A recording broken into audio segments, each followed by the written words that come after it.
አሰላሙ አለይኩም ወራህመቱላሂ ወበረካቱ። የተከበራችሁ የቻናላችን ተከታዮች ዛሬ ስለ ዲናችን ያለንን ግንዛቤ የሚያሰፉ ጥልቅ ጥያቄዎችን ይዘንላችሁ ቀርበናል። እነዚህ ጥያቄዎች ተራ መረጃዎች ሳይሆኑ የእስላማዊ ታሪክን፣ የቁርአን ሚስጥራትንና የታላላቅ ሰዎችን ህይወት የሚዳስስ ናቸው። ከመጀመራችሁ በፊት ግን ይህ ቪዲዮ ለሌሎችም እንዲደርስ ላይክ፣ ለቻናላችን አዲስ ከሆናችሁ ደግሞ ሰብስክራይብ እንድታደርጉ በአላህ ስም ጠይቃችኋለሁ። ተዘጋጅታችኋል? ወደ መጀመሪያው ጥያቄ እንለፍ። ጥያቄ 1 በእስልምና ታሪክ ለመጀመሪያ ጊዜ በሰማዕትነት ያለፈችው ታላቅ ሴት ማን ነበረች? ሀ ኸዲጃ ቢንት ኹወይሊድ፣ ለ ፋጢማ ቢንት ሙሐመድ፣ ሐመርሃ ሱመያ ቢንት ኸያጥ፣ መ አስማ ቢንት አቢበክር።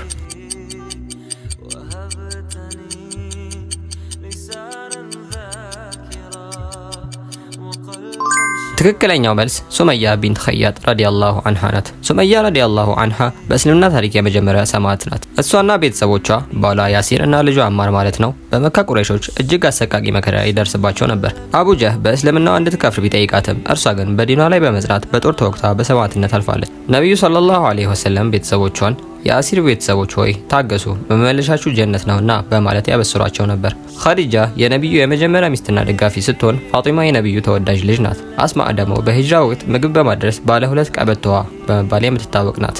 ጥያቄ 2 በቅዱስ ቁርአን ውስጥ ስማቸው በግልጽ የተጠቀሰ ብቸኛው ሰሃባ ማን ናቸው? ሀ አቡበከር አስሲዲቅ፣ ለ ዘይድ ኢብኑ ሐሪሳ፣ ሐመርሃ አሊ ኢብኑ አቢ ጣሊብ፣ መ ዑመር ኢብኑ አልኸጣብ።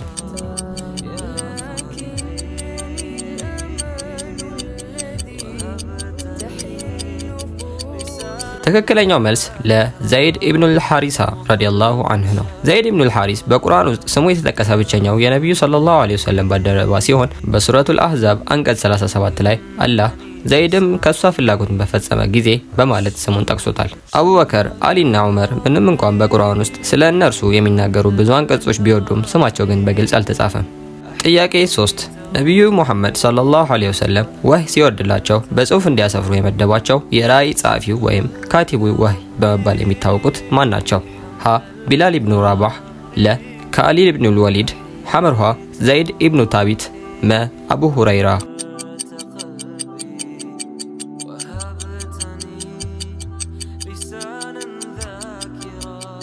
ትክክለኛው መልስ ዘይድ ኢብኑ ታቢት ረዲየላሁ አንሁ ነው። ዘይድ ኢብኑ ታቢት እጅግ ብልህና የአላህ መልእክተኛ ሰለላሁ ዐለይሂ ወሰለም ከፍተኛ እምነት የጣሉባቸው ሰሃባ ነበሩ። ነቢዩ ወህይ ሲወርድላቸው ዘይድን ያስጠሩና ቁርአን እንዲጽፉ ያዙት ነበር። በተጨማሪም ከነቢዩ ሞት በኋላ ቁርአንን በአንድ ጥራዝ እንዲያሰባስቡ አቡበከር የመረጡት እርሱን ነበር። እርሳቸውም በቁርአን እውቀታቸው፣ በጽሁፍ ችሎታቸውና በእስልምና ታሪክ ትልቅ አሻራን ጥለዋል። ቢላል የመጀመሪያው ሙአዚን ሲሆን ካሊድ ደግሞ ታላቁ የጦር መሪ ነው። አቡ ሁረይራ ደግሞ ከማንም በላይ ብዙ ሀዲሶችን በመሸምደድ በማስተላለፍ የሚታወቁ ሰሃባ ናቸው። ጥያቄ 4 በኸንደቅ ወይም በጉድጓዱ ጦርነት ወቅት በመዲና ዙሪያ ጉድጓድ እንዲቆፈር ሐሳቡን ያቀረበው ሰሃባ ማን ነው? ሀ ሰልማን አልፋሪስ፣ ለ አቡ ዘር አልጊፍሪ፣ ሐመርሃ ሙዓዝ ኢብኑ ጀበል፣ መ ሰዒድ ኢብኑ አቢ ወቃስ።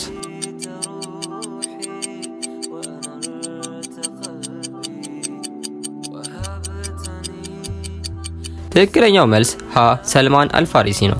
ሰልማን አልፋሪሲ የመጣው ከፋርስ ወይም ከአሁኗ ኢራን ነው። በሂጅራ 5ኛው ዓመት ላይ የአረብ ጎሳዎች መዲናን ለመውረር ሲመጡ ሰልማን በሀገሩ የነበሩ የመከላከያ ስልቶችን ለነቢዩ ሰለላሁ ዐለይሂ ወሰለም አቀረበ። ይህም በመዲና ዙሪያ ትልቅ ጉድጓድ መቆፈር ነበር።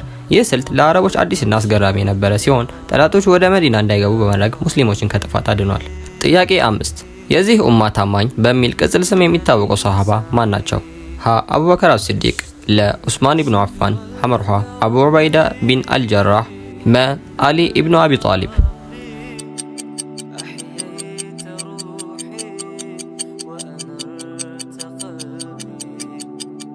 ትክክለኛው መልስ ሐመርሃ አቡ ዑበይዳ ቢን አልጀራህ። ነቢዩ ሰለላሁ ዐለይሂ ወሰለም ስለ እያንዳንዱ ሰሃባ ልዩ ባህሪ ሲናገሩ ለእያንዳንዱ ህዝብ ወይም ኡማ ታማኝ አለው። የዚህ ኡማ ታማኝ ደግሞ አቡ ዑበይዳ ቢን አልጀራህ ነው ብለዋል። እርሳቸውም እጅግ ትሁትና ለዲናቸው ታማኝና በጦር ሜዳም ጀግና ነበሩ። መካ ሲከፈትም በተለያዩ ዘመቻዎች ላይ ቁልፍ ሚና የተጫወቱ ሲሆን በዑመር ዘመነ መንግስትም የሶሪያን ጦር በበላይነት መርተዋል። አቡበከር እውነተኛው ወይም አስሲዲቅ፣ ዑስማን የሁለቱ ብርሃን ባለቤት ዙኑረይን፣ አሊ ደግሞ የአላህ አንበሳ በሚሉ ስሞች ይታወቃሉ። ጥያቄ 6 በቅዱስ ቁርአን ውስጥ በውስጡ 2 ሱጁድ የያዘ ብቸኛ ሱራ የቱ ነው? ሀ ሱረቱል በቀራ፣ ለ ሱረቱል ሐጅ፣ ሐመርሃ ሱረቱ ያሲን፣ መ ሱረቱል አልአዕላ።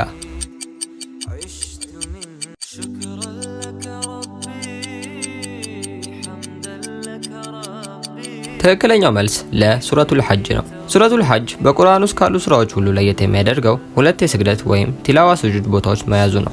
የመጀመሪያው በሱራው አጋማሽ አካባቢ ሲሆን ሁለተኛው ደግሞ በሱራው መጨረሻ ላይ ይገኛል። ይህ ሱራ ስለ ሐጅ ስነ ስርዓት፣ ስለ ትንሣኤ ቀንና ስለ አላህ ታላቅነት በሰፊው የሚናገር እጅግ ረቂቅ ሱራ ነው። ሱረቱል በቀራ ረጅሙ ሱራ ቢሆንም ስጁድ የለበትም። ያሲን የቁርአን ልብ ይባላል። አልአዕላ ደግሞ ነብዩ በጁምዓና በዒድ ሰላቶች ላይ በብዛት የሚቀሩት ሱራ ነው። ጥያቄ 7 ነብዩ መሐመድ ሰለላሁ ዐለይሂ ወሰለም መዲና ሲገቡ የመሰረት ድንጋይ ያስቀመጡለት የመጀመሪያው መስጂድ የቱ ነው? ሀ መስጂድ አልሐረም፣ ለ መስጂድ አልነበዊ፣ ሐምረሃ መስጂድ አልቁባ፣ መ መስጂድ አልአቅሷ።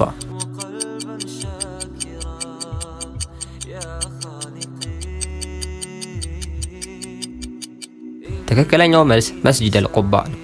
ነብዩ መሐመድ ሰለላሁ ዐለይሂ ወሰለም ከመካ ወደ መዲና ሲሰደዱ መዲና ከተማ ከመግባታቸው በፊት ቁባ በሚባል ቦታ ላይ ለጥቂት ቀናት አርፈው ነበር። በዚያም ወቅት ይህንን ታሪካዊ የመጀመሪያ መስጂድ በገዛ እጃቸው ድንጋይ በማንሳት መሰረቱ። ቁባ መስጂድ ላይ መስገድ እንደ ዑምራ አጅር እንዳለውም በሐዲስ ተገልጿል። መስጂድ አልሐራም እና መስጂድ አልአቅሷ ነብዩ ሳይላኩ በፊት የነበሩ ጥንታዊ መስጂዶች ሲሆኑ መስጂድ አልነበዊ ደግሞ መዲና ከገቡ በኋላ የገነቡት ሁለተኛው መስጂድ ነው። ጥያቄ 8 ከሰሃቦች ብዙ ሐዲሶችን የዘገቡትና የሐዲስ ግምጃ ቤት በመባል የምትታወቀው ሴት ሰሃቢት ማነች? ሀ ኸዲጃ ቢን ኹወይሊድ፣ ለ ሐፍሳ ቢንት ዑመር፣ ሐምርሃ አይሻ ቢንት አቡበከር፣ መ ሳውዳ ቢንት ዘምዓ።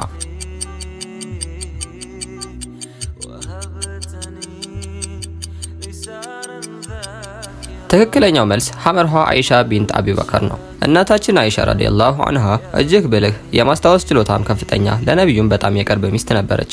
ከ2210 በላይ ሐዲሶችን በመዘገብ ከሴቶች አንደኛ ከወንዶችም ጭምር በግንባር ቀደምትነት ትጠቀሳለች። ትላልቅ ሰሃቦችም የከበዳቸውን የዲን ጉዳይ ሲኖሩ ወደ አይሻ በመሄድ ይጠይቋትና እውቀት ይገበዩ ነበር።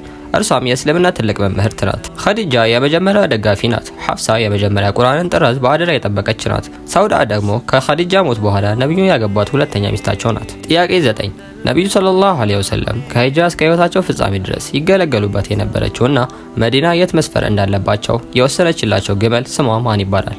ሀ አልአድባ፣ ለ አልቀስዋ፣ ሐምርሃ አልቡራቅ፣ መ አቢል አባስ።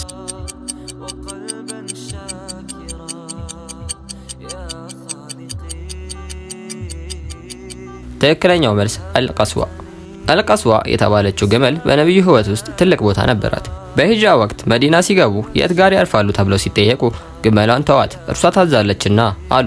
ግመሏም አሁን መስጂድ አልነበዊ ባለበት ቦታ ላይ በመንበርከክ የቤታቸውንና የመስጂዳቸውን ቦታ ወሰነች። በተጨማሪም በበድር ጦርነት በመጨረሻው ስንብት ሐጅ ወይም ሐጀተል ወዳዕ ላይ የተጠቀሙባት እርሷን ነው።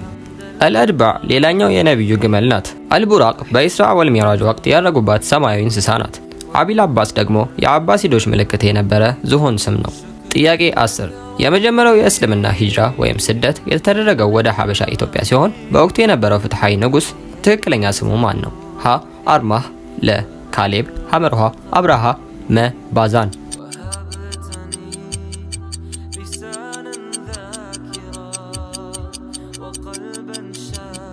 ትክክለኛው መልስ ሀ አርማህ።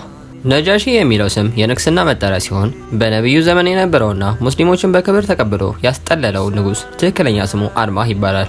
ነብዩ ሰለላሁ ዐለይሂ ወሰለም ስለ እርሱ ሲናገሩ እርሱ ዘንድ ማንም የማይበደልበት ፍትሐዊ ንጉስ ነው ብለዋል። ይህም ንጉስም በኋላ ላይ እስልምናን ተቀብሎ ሲሞት ነብዩ በመዲና ሆነው የራቀ ሰላት ወይም ሰላተል ጋይብ የሰገዱበት ብቸኛው ሰው ነው። ካሌብ ሌላኛው የጥንት የአክሱም ንጉስ ነው። አብርሃ ካዕባን ለማፍረስ የሞከረው ንጉስ ሲሆን ባዛን ደግሞ እስልምናን የተቀበለ የመን ውስጥ የነበረ የፋርስ ተወላጅ መሪ ነው። ውድ ተመልካቾቻችን የመጀመሪያው ክፍል 10 ጥያቄዎች እነዚህ ነበሩ። ስንቱን በትክክል መለሳችሁ? ውጤታችሁን በኮሜንት ላይ አስፍሩልን። እነዚህ ጥያቄዎች ለዲናችን ያለንን እውቀት ከማሳደግ ባለፈ የታላላቅ ሰዎችን ተጋድሎ እንድንረዳ ያደርገናል። የቀሩትን 15 ጥያቄዎች በክፍል 2 ይዘንላችሁ እንመጣለን። ቪዲዮውን ከወደዳችሁት ላይክ አድርጉት፣ ለጓደኞቻችሁም ሼር በማድረግ የእውቀቱ ተካፋይ እንዲሆኑ አድርጉ። ለቻናላችን አዲስ ከሆናችሁ ደግሞ ሰብስክራይብ ማድረጋችሁን አትርሱ። በቀጣይ ክፍል እስከምንገናኝ ወሰላሙ አለይኩም ወራህመቱላሂ ወበረካቱ።